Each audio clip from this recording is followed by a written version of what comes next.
Peter Thomson Crawford, born 1 July 1949, is a former Australian politician.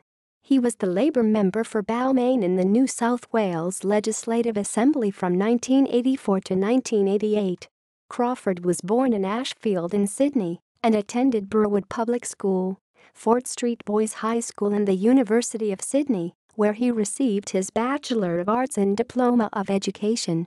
He became a school teacher and worked as a legal officer from 1973-75. He was also elected president of Young Labour in 1974. In 1976 he became a research officer for former Deputy Premier Jack Ferguson, before becoming a newspaper publisher in 1980.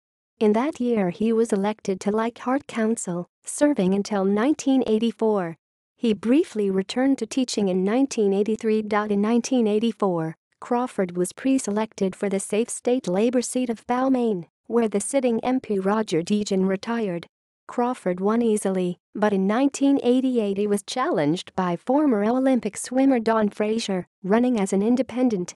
Although Crawford led on the primary votes, preferences from the Liberal Party and other independents delivered the seat to Fraser with a margin of 1.7%.